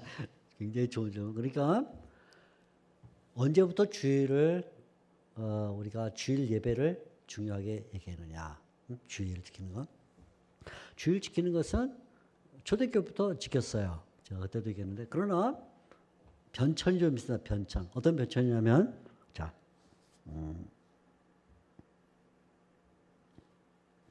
제가 다른 백지가 하나 나오게 만들게요. 잠깐만 계세요.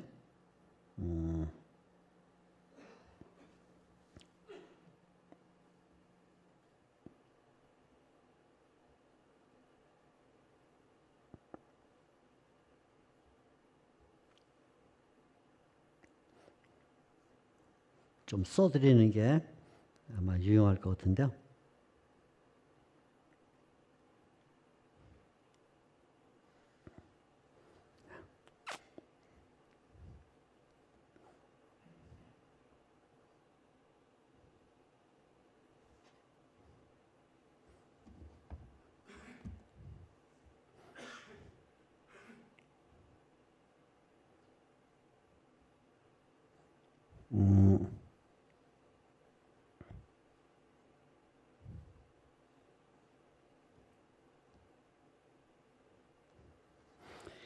처음에는 이제 우리가 신약성경에 의하면 좀 나오죠?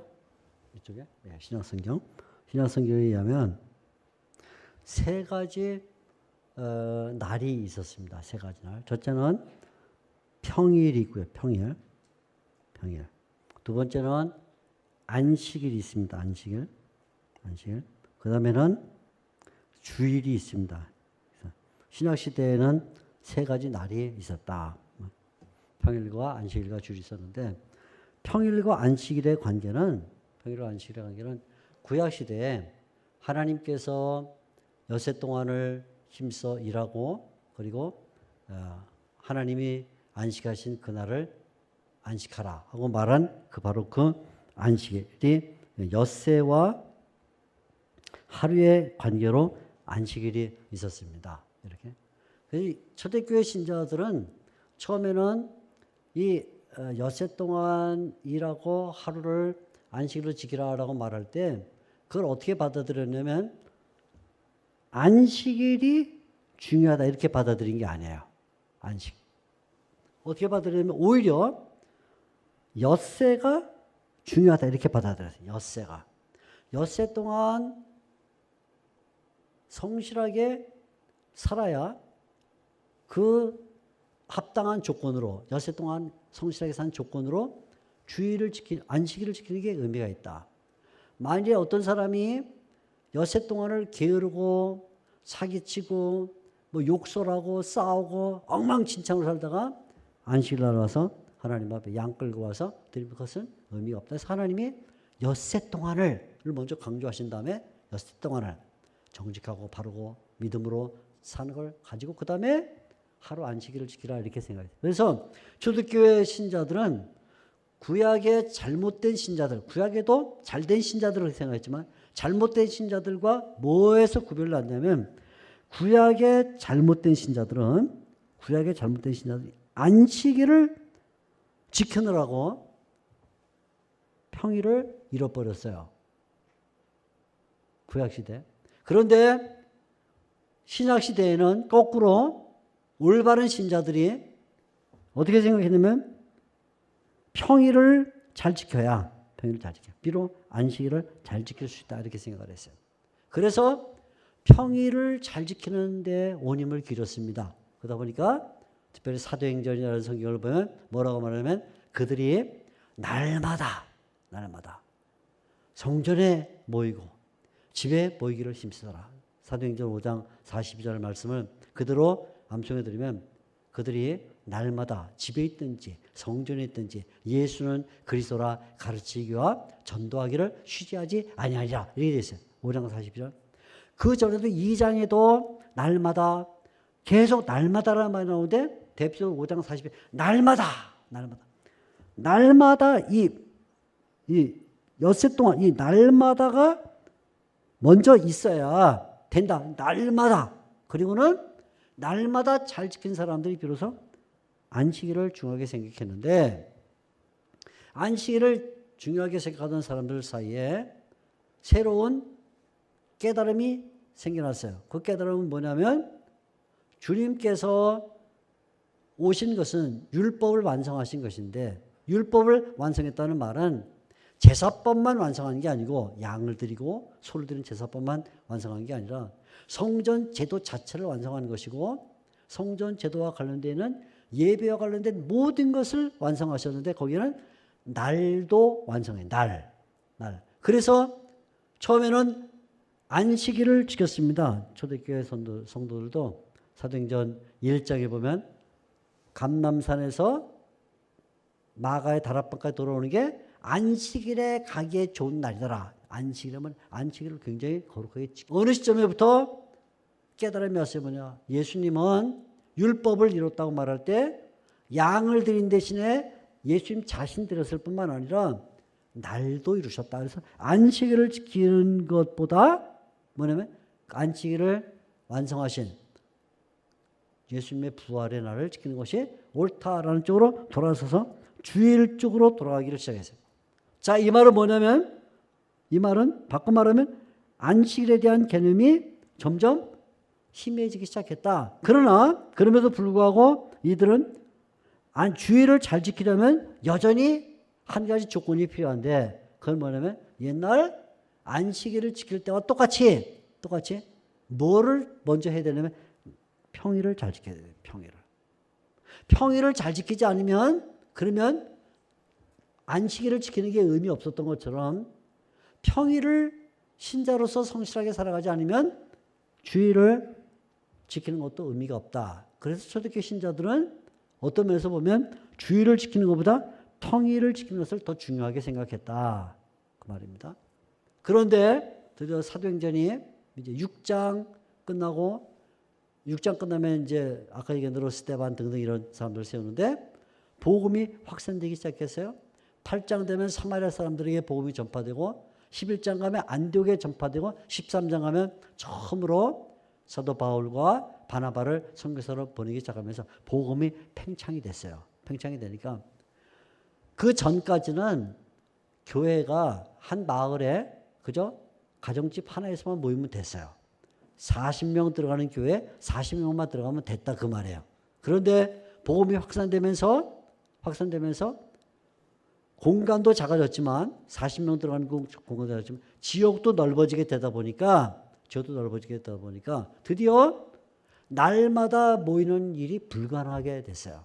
좀 날마다 모이는 엿새가 중요한데 날마다 모이려고 보니까 너무 멀리 살아있잖아. 그래서 날마다 모이는 것이 불가능해졌기 때문에 그들이 엿새를 잘 지켜서 어디에 초점을 두냐면 주일을 지키게 됐는데 날마다 모이는 게 어려워졌기 때문에 점점점 평일에 많이 모이는 것이 줄어들고 어디로 많이 모이게 되면 결국 주일날 많이 모이는 쪽으로 이동하게 됐다 그 말이에요. 주일날.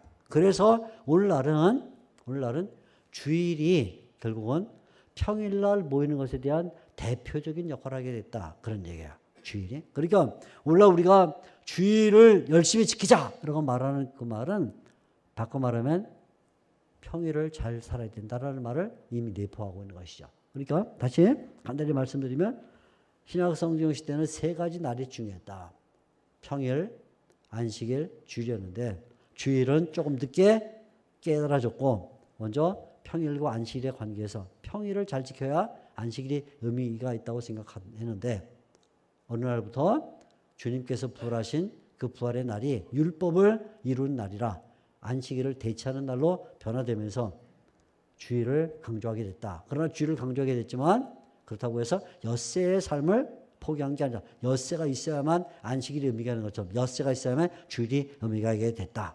그러다가 기독교가 팽창하면서 날마다 엿새의 모임, 매일 모임을 가질 수가 없게 되는 시점이 되면서부터는 주일을 더 강화해서 주일을 엿새의 대표의 날로 삼게 됐다. 그러니까 오늘날 우리가 주일을 지키는 것은 다시 말하면 7일, 제7날, 7날의 대표일로 섬기는 것이다. 그 말이죠. 그래서 우리는 나머지 엿새도 주일을 잘 지키는 사람은 굉장히 부지런하게 살아야 된다. 그런 결론입니다. 장로님이 지난번 장로연에서도 질문해서 답을 드려서 많은 장로님들이 굉장히 깨달음을 얻었다 그러는데 오늘도 우리 인천노회 장로님들도 한번 깨달음이 있기를 바랍니다. 감사합니다. 자, 이제 그만해도 되겠죠? 저는 예. 제가 약속한 시간은 벌써 한참 지났어요.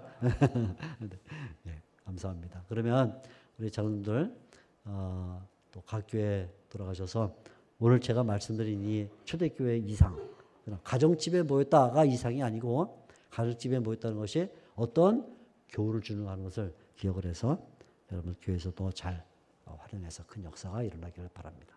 자, 기도할까요? 기도하겠습니다. 하나님 아버지 감사합니다. 오늘 인천노회 장로연 앞에 귀한 장로님들이 한자리에 모여서 강의를 듣습니다. 초대교회의 현장에 들어가 그들이 어떻게 교회를 이루고 어떻게 예배를 드렸는가 하는 것을 배웁니다. 주님, 오늘날 우리가 이 이상을 어떤 식으로 적용해서 우리의 교회에 활용할 것이며 또 어떻게 하나님의 교회를 더 힘차게 아름답게 전진시킬 수 있을까 생각하는 기회가 되게 하여 주시옵소서. 하나님 감사합니다. 오늘 늦은 밤 주일 앞에 두고 있는 이 밤에 바쁜 장로님들이 와서 함께 말씀을 들었으니 마음에 깊이 새기고 또 강의와 질문 속에 배운 내용들을 마음에 간직하여 하나님의 교회를 섬기는 귀한 일꾼들로 만들어 주시고 돌아가는 발걸음 안전하게 돌아가도록 주님께서 함께해 주시옵소서. 감사와 찬송을 돌립니다. 예수님의 이름으로 기도합나이다. 아멘. 감사합니다. 수고하셨습니다.